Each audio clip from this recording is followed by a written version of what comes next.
Okay, so hey, welcome back to another video. I know this is the second video in March and also the second video that we'll be talking about February, but I was a very busy bee this February, and unfortunately this won't be the last February video I make in March. Just a heads up. I'm pretty sure most people have heard of drawing prompts on Instagram. They're all over the place. But a few years ago, I stumbled upon one called Febuscary. And like the name sounds, it is spooky season, but in February. Last year, I participated, but I barely finished any of the prompts. This year, I was determined to finish the prompts. Spoiler, I did not. But I tried my hardest. Like I had mentioned at the beginning of this year, I do want to incorporate more artwork into this channel because it is something that I like to do. So this is that video. I keep my promises. Now the rules for the Febuscary Art Challenge are very simple. In the month of February, you have a list of prompts. And you just do them. You just art according to these words here. Yes. This year they did something a little bit different where they had 6 main prompts and they had 3 story prompts. My main goal was to get through the main 6. And I completed 4, which we're going to jump into in just a second. And there is a 5th one here that I didn't get to because of time. But it was a cool idea, so maybe I'll save it for something one day. I don't know. We'll see. Okay, let's jump into the rest of them.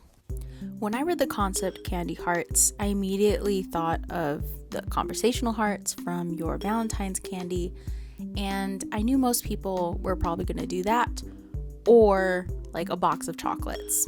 So I was trying to think of a way to incorporate a candy heart and not make it very, I don't know, generic. And I went ahead and added this fake Medusa piercing. No, my piercing fell off. As you can see, I tried a few different ways to get it to stick, and I found one that finally worked. But like, low-key, I love that. Oh no. Am I getting another piercing? I need it. Oh no, it's falling. Leave me a comment below if you think I should actually get this, because it's kind of sick.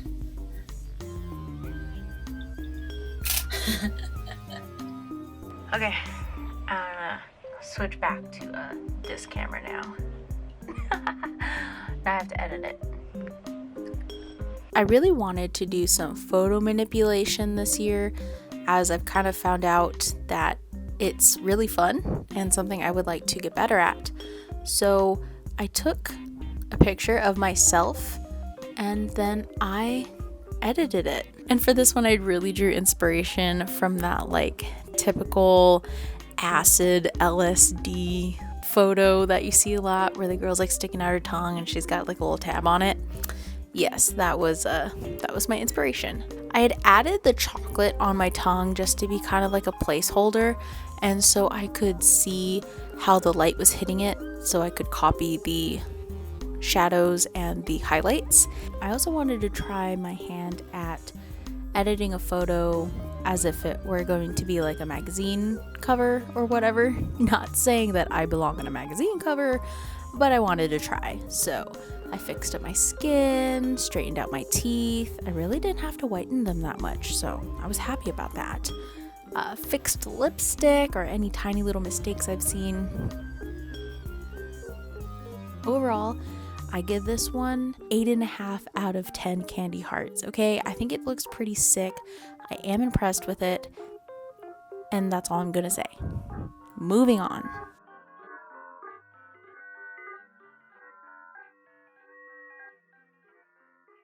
Next on the list was the prompt Under Your Spell. In my original plans, I wanted to make a video. I wanted there to be variety in the mediums that I used for this prompt list, but I ended up going with a paint pour because the video was turning out to be too complicated and I always wanted to try paint pour, so why not? Something I struggled with on this one was trying to make it look like it was at an angle, but I'm not really strong in perspective stuff, so I think I did okay for what it is.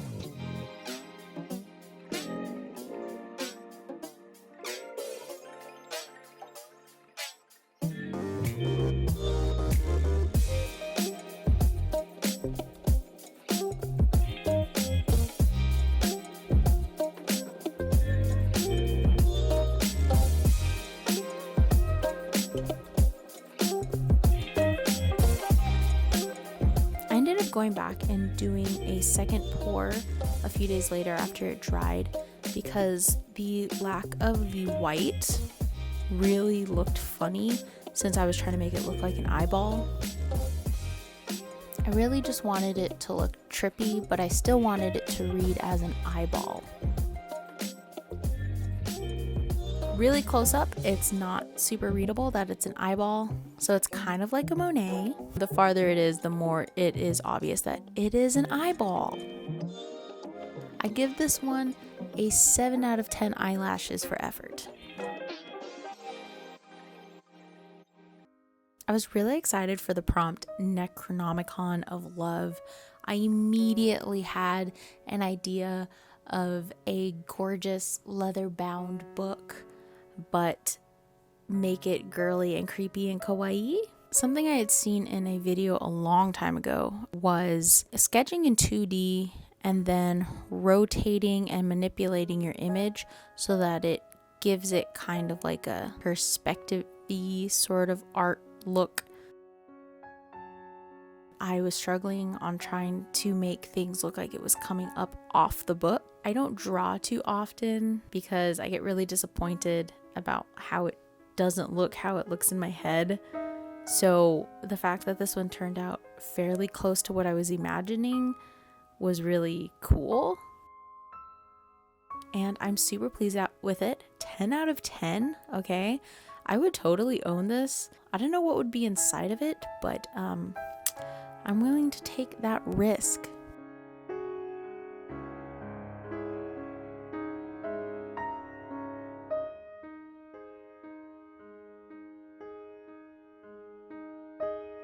This was another prompt that I immediately knew what I wanted to do.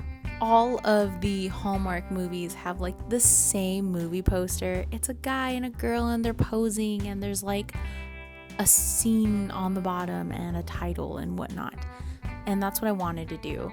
My original plan was to take a really nice photo of me and Patrick, but I didn't have time to set that up, didn't feel like setting it up, and I didn't want people mistaking it for an engagement photo of any sort.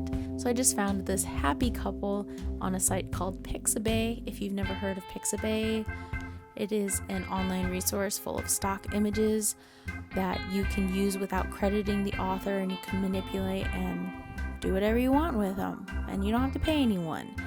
This isn't sponsored, but it is a resource that I use a lot.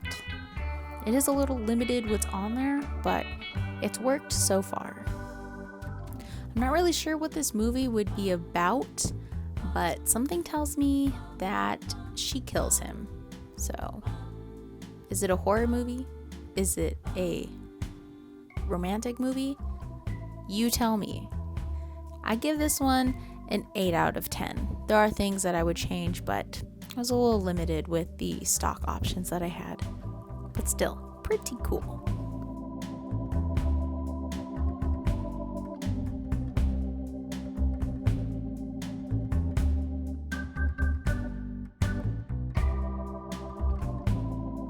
Shout out to the people who run this program.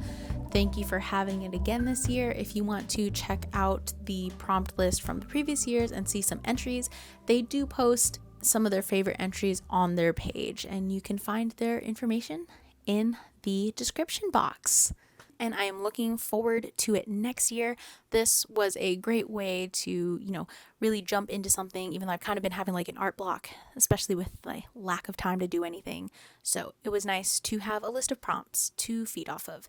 And I'm very excited to do some more art. which means one yearly goal is off to a great start. Make sure to follow me on my art page if you are interested in any of the art I make, because it's an art page. Duh, Leo. Bye!